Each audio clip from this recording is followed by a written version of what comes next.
Oil and Sugar, Contemporary Art and Islamic Culture. The title of this talk is taken in part from a recent work by Kader Attia, a 37-year-old French artist of Algerian descent.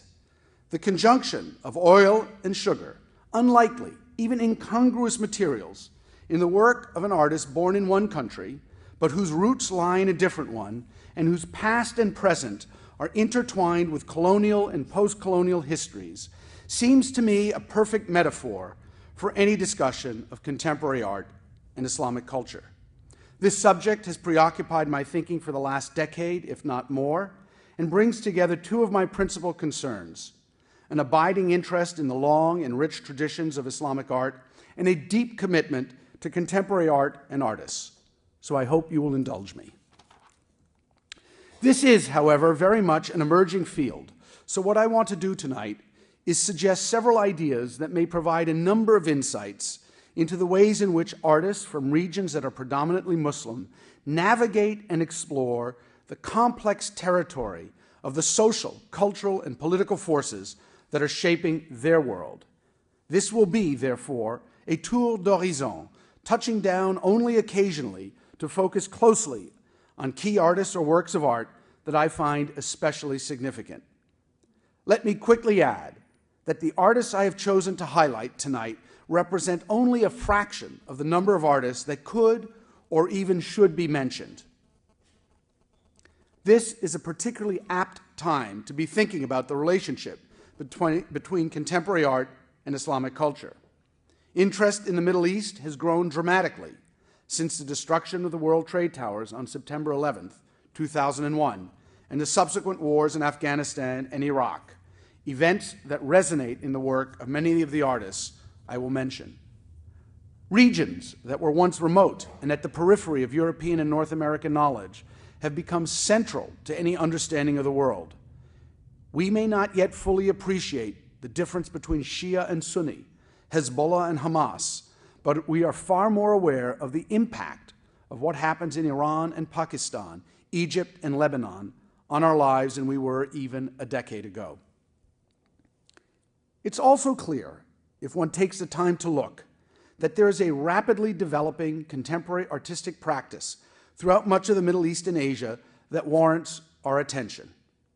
Artists like Ghada Amer, Shirin Nishat, Walid Rad, and Kader Attia, for instance, are recognized as significant figures on the international scene, regularly appearing in exhibitions around the world, and are represented by some of the most important dealers in the United States and Europe. Art Dubai, now in its third year of activity, is an important commercial forum for contemporary art from the Middle East, while Bonhams and Christie's have both opened branches in the Gulf to cater to the growing market there. New publications like Canvas and Bidoun, aimed at a general audience, or Checkpoint for artists and critics, are devoted to the work of contemporary Middle Eastern artists.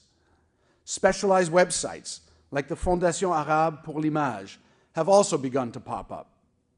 There are a number of new or relatively new galleries like Green Cardamom in London, Third Line in Dubai, and Townhouse in Cairo that feature the work of artists from these regions, while others like Albion in London and New York and Kamel Mannour in Paris include artists from these areas as a significant part of their roster. And several countries like Qatar and Dubai, among others, are committed to creating museums of modern and contemporary art devoted to their artists, while others, like Sharjah, have established respected biennials that draw upon the region as well as beyond, both in terms of artists who participate and the audience who attends. Any discussion of contemporary art and Islamic culture must begin with the vexing question of what constitutes an Islamic art or culture, a problem first posed by Oleg Grabar in his seminal study on the subject, The Formation of Islamic Art, which was published some 35 years ago. Grabar asks several questions about when and how Islamic art came into being, and underscores the difficulty of using the term Islamic to describe an art that could have at once social, religious, and cultural implications. Today, these problems remain especially germane when discussing contemporary art from regions that are predominantly Muslim. What, if anything, makes this art contemporary or Islamic or both? How are contemporary artistic practices related in countries as diverse as Algeria, Egypt, Afghanistan, Turkey, Iran, and Pakistan, to name but 6? How do artists from these countries see their work, and how is their work perceived throughout the region and beyond? Are there useful frames of reference, global, diasporic, post-colonial, transnational, for instance, to help understand this work? Who defines what constitutes contemporary art from countries that are predominantly Muslim? Scholars, critics, artists, the market. Even the most cursory look at the contemporary art world reveals the degree to which it has become internationalized, or global, to use current jargon. It is no longer possible to talk about a single center, or even a primary center, of artistic production. Cities as disparate as Los Angeles, New York, Sao Paulo, Rio, London, Paris, Berlin, Tokyo, Shanghai, or Istanbul, among others, support thriving communities of artists whose work is available to audiences around the world through biennials, art fairs, the internet, print publications, and of course, the market.